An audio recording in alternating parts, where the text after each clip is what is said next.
എപ്പോഴും ദുഃഖമുള്ളവരുമില്ല, എപ്പോഴും ലാഭമുള്ള ബിസിനസ്സില്ല, എപ്പോഴും നഷ്ടമുള്ള ബിസിനസ്സുമില്ല. സുഖദുഃഖ ലാഭനഷ്ട ജയപരാജയ സമ്മിശ്രമാണ് ജീവിതം. അതുകൊണ്ട് അർജുന, നീ ഇതിനെ തുല്യമായി കണ്ടുകൊണ്ട് സന്തോഷത്തിൽ മതിമറന്ന് സന്തോഷിക്കാതെ, സങ്കടത്തിൽ തളർന്നു പോകാതെ നീ യുദ്ധം ചെയ്യൂ എന്ന് ഗീതയിൽ ഭഗവാൻ പറഞ്ഞു. തൻ്റെ പ്രശ്നങ്ങളെല്ലാം എവിടെയെങ്കിലും ഒന്ന് ഇറക്കി വെക്കണമെന്ന് ആഗ്രഹിക്കുന്നവനാണ് ഒന്നാമത്തെ ഭക്തൻ, അതാണ് ആർത്തൻ. രണ്ടാമത്തവൻ ജിജ്ഞാസു എന്ന് പറയും. ഇതൊക്കെ എന്താണ്? ഈ കാണുന്നതൊക്കെ എന്താണ്? ആകാശത്തിൽ ഈ നക്ഷത്രങ്ങളൊക്കെ എങ്ങനെ കിടക്കുന്നു? ഈ ഭൂമി സൗരയൂഥത്തിന്റെ ഭാഗമാണ്, സൗരയൂഥത്തിൽ മൂന്നാമത്തെ ഗ്രഹമാണ്. ഇത് സ്വയം കറങ്ങുന്നു, സൂര്യനെ പ്രദക്ഷിണം ചെയ്യുന്നു. ഭൂമി എവിടെയാണ് നിൽക്കുന്നത്? ആകാശത്തിലാണ്. ഭൂമി ആകാശത്തിൽ സ്ഥിതി ചെയ്യുന്നു എന്ന ജിജ്ഞാസു. ഇതിൻ്റെയൊക്കെ അടിസ്ഥാനം എന്താണ്? ജ്ഞാനം ഉറക്കാത്ത ആൾ ജിജ്ഞാസു, ഇതാണ് രണ്ടാമത്തെ ഭക്തൻ. മൂന്നാമൻ അർത്ഥാർത്ഥിയാണ്, പണം ആഗ്രഹിക്കുന്നവൻ. അയ്യപ്പനെ കച്ചവടത്തിന് കൂട്ടും. വിജയ് മല്യ അയ്യപ്പനെ കച്ചവടത്തിന് കൂട്ടി. കച്ചവടത്തിൽ നല്ല ലാഭമുണ്ടായി. 30 കിലോ ഗോൾഡ്, തനി പൊന്ന് ആർക്ക് കൊടുത്തു? അയ്യപ്പന് കൊടുത്തു. അതിൽ കുറേ കിലോ ആണ് ഇപ്പം ചെമ്പായി മാറിയത്. 30 കിലോ സ്വർണം എന്ന് പറഞ്ഞാൽ 3750 പവനാണ്. ഒരു പവനിപ്പോൾ 1 ലക്ഷം കഴിഞ്ഞു അല്ലേ? അർത്ഥാർത്ഥി ഭഗവാനെ കച്ചവടത്തിൽ ഷെയർ കൂട്ടുക. ആന്ധ്ര, തമിഴ്നാട്, കർണാടകയിൽ നിന്നാണ് ശബരിമലയിൽ ഏറ്റവും കൂടുതൽ വരുമാനം വരുന്നത്. അവിടെ വലിയ കച്ചവടക്കാരെല്ലാം ഇത്ര ശതമാനം ഭഗവാന് കച്ചവടത്തിൽ ഷെയർ കൊടുക്കും. 100 കോടി രൂപ ഈ വർഷം ലാഭം ലഭിച്ചാൽ 25 കോടി അയ്യപ്പനുള്ളതാണെന്ന് പറയും. മറ്റാരെ പറ്റിച്ചാലും ഇവർ അയ്യപ്പനെ പറ്റിക്കില്ല. കൃത്യമായിട്ട് ആ ഷെയർ കൊണ്ടുപോയിട്ട് അയ്യപ്പന്റെ ഭണ്ണാരത്തിലിടും. ദേവസ്വം ബോർഡിന്റെ ക്ഷേത്രങ്ങളെ കുറിച്ച് ആ കാര്യങ്ങളൊക്കെ നമുക്ക് പിന്നീട് വരാം. ഇതാണ് അർത്ഥാർത്ഥി. പണത്തെ ആഗ്രഹിക്കുന്നവർ. പണത്തെ ആഗ്രഹിക്കണ്ടേ? പണം വേണ്ടേ ഹിന്ദുക്കൾക്ക്? നമ്മളോട് പറയും, നിങ്ങൾ രാവിലെ എഴുന്നേറ്റ് കണി കാണണം. ആരെ? കരാഗ്രേ വസതേ ലക്ഷ്മി, കരമധ്യേ സരസ്വതി, കരമൂലേതു ഗോവിന്ദ, പ്രഭാതേ കരദർശനം എന്ന് പറയുമ്പോൾ ഇത് സന്യാസിക്ക് കൊടുത്ത ഉപദേശമല്ല, സന്യാസിക്ക് കൊടുത്ത മന്ത്രവുമല്ല, നമ്മൾ ഗൃഹസ്ഥന്മാർക്ക് കൊടുത്താണ്. അതുകൊണ്ട് നമ്മുടെ ഒരു ദൈവത്തിന്റെ പേര് പോലും കുബേരൻ എന്നാണ്. വൈശ്രവണൻ. ഭാരതം മുഴുവൻ നമ്മൾ വൈശ്രവൺ നമ്പർ ഉണ്ടാക്കിയിട്ടുണ്ട്. സ്വന്തമായിട്ട് വിമാനമുള്ള ആളായിരുന്നു വൈശ്രവൺ. അദ്ദേഹത്തിന്റെ വിമാനത്തിന്റെ പേരാണ് പുഷ്പക വിമാനം.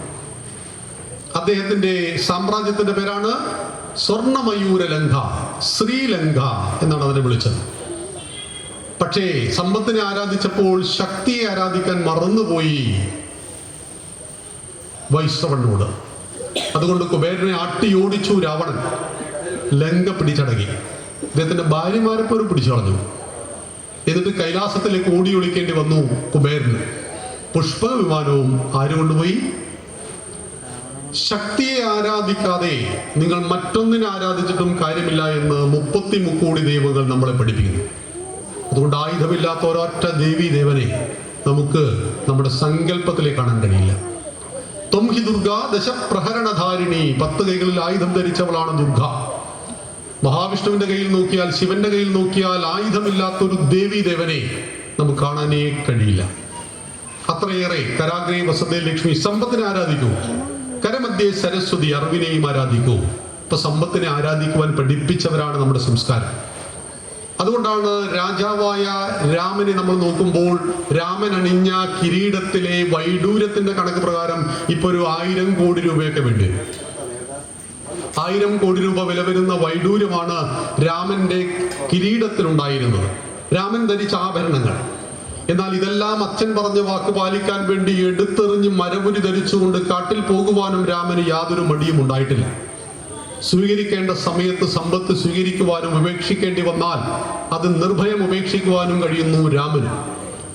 ഒരുപാട് സമ്പത്തുണ്ടായിരുന്നു ഭഗവാൻ ശ്രീകൃഷ്ണൻ. സമ്പത്തിന്റെ കൂമ്പാരത്തിൽ മഹാരാജായി വിലസുമ്പോഴാണ് അദ്ദേഹത്തിന്റെ സതീർത്ഥ്യനായ സുധാമാവ് അഥവാ കുചേലൻ കാണാൻ വരുന്നത്. കുചേലന്റെ കയ്യിലുണ്ടായിരുന്നത് ഒരു പിടി അവില് മാത്രമാണ്. ആ കുചേലന് തന്റെ സമ്പത്ത് വാരിക്കോരി ദാനം ചെയ്യുവാൻ ഭഗവാന് യാതൊരു മടിയും ഉണ്ടായിട്ടില്ല. അതുകൊണ്ട് ഹിന്ദുക്കളായ നമ്മളോട് നമ്മുടെ ആചാര്യ പരമ്പര പഠിപ്പിക്കുന്നുണ്ട്, സമ്പത്തുണ്ടാക്കണം 10 തലമുറയ്ക്കുള്ളത് എന്ന്. അതുകൊണ്ടാണ് രാവിലെ എഴുന്നേറ്റ് കരാഗ്രേ വസതേ ലക്ഷ്മി, കരമധ്യേ സരസ്വതി. ആദ്യം ലക്ഷ്മി, പിന്നീട് സരസ്വതിയെ. ഇത് സന്യാസിക്കുള്ളതല്ല, ഗൃഹസ്ഥാശ്രമിക്കുള്ളത് ഉപദേശമാണ് എന്നറിയണം. അതാണ് മൂന്നാമത്തെ ഭക്തൻ, അർത്ഥാർത്ഥി. നാലാമത്തേത് ജ്ഞാനിയാണ്, അറിവുള്ളവൻ.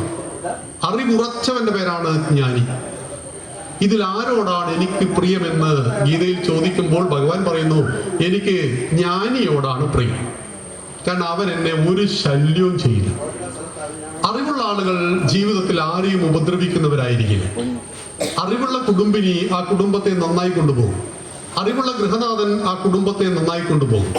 എൻ്റെ കുടുംബത്തിന്റെ ശ്രേയസ്സിന് എന്താണ് ഞാൻ ചെയ്യേണ്ടത് എന്ന തിരിച്ചറിവുള്ള ഒരു വ്യക്തിയുടെ കുടുംബം സന്തോഷത്തിലായിരിക്കും. ഈ തിരിച്ചറിവ് നഷ്ടപ്പെടുമ്പോൾ അസന്തുഷ്ടി, അശാന്തി ആ കുടുംബത്തെ, വ്യക്തിയെ തേടി വരും. നമ്മൾ പറയാൻ ലോകത്തിൽ ഒരുപാട് പ്രോബ്ലം ഉണ്ട്. അത് രാജ്യങ്ങളിലെ പ്രശ്നങ്ങളാണ്. രാജ്യത്തിൽ ഒരുപാട് പ്രോബ്ലം ഉണ്ട്, അത് സംസ്ഥാനങ്ങളിലെ പ്രശ്നമാണ്. നമ്മുടെ കേരളത്തിൽ ഒത്തിരി പ്രശ്നമുണ്ട്, അത് തിരുവനന്തപുരം ജില്ല അടക്കമുള്ള 14 ജില്ലകളുടെ പ്രശ്നമാണ്. ഇങ്ങനെ താഴേക്ക് വന്നാൽ അത് ഗ്രാമത്തിലെ പ്രശ്നമാണ്, ഗ്രാമത്തിലെ വീടുകളുടെ പ്രശ്നമാണ്, വീട്ടിലെ വ്യക്തിയുടെ പ്രശ്നമാണ്. ഒസാമ ബിൻ ലാദൻ എന്ന വ്യക്തിയുടെ ഉള്ളിൽ അശാന്തി ഉണ്ടായി.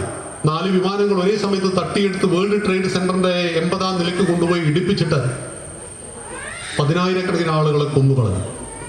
നരേന്ദ്രന്റെ ഉള്ളിൽ, വിവേകാനന്ദ സ്വാമിയുടെ ഉള്ളിൽ ശാന്തി ഉണ്ടായി, അത് ലോകത്തിന്റെ ശാന്തിയായി മാറി. ഒരു ഭീകരന്റെ ഉള്ളിൽ അശാന്തി ഉണ്ടായപ്പോൾ അത് ലോകത്തിന്റെ അശാന്തിയും, ഒരു മഹാത്മാവിന്റെ ഉള്ളിൽ ശാന്തി ഉണ്ടായപ്പോൾ അത് ലോകത്തിന്റെ ശാന്തിയുമായി മാറുന്നുവെങ്കിൽ ഈ ലോകത്തിലെ എല്ലാ പ്രശ്നങ്ങളുടെയും മൂല കാരണം മനുഷ്യനാണ്. ആ മനുഷ്യന്റെ ഉള്ളിലുണ്ടാകുന്ന ശാന്തിയും അശാന്തിയുമാണ് ലോകത്തെ ദുഃഖത്തിലാഴ്ത്തുന്നത്. അതുകൊണ്ടാണ് ഹിന്ദുവിന്റെ എല്ലാ പ്രാർത്ഥനയും അവസാനിക്കുന്നത് ഓം ശാന്തി ശാന്തി ശാന്തി എന്ന് പറഞ്ഞിട്ടാണ്. ശാന്തിക്ക് തുല്യമായ ഒരു പദം തേടിയിട്ട് വില്യം ഷേക്സ്പിയർ അടക്കമുള്ള ആളുകൾ സഞ്ചരിച്ചു. ശാന്തിക്ക് തുല്യമായ ഒരു ഇംഗ്ലീഷ് വാക്ക് കണ്ടുപിടിക്കാൻ കഴിയില്ല.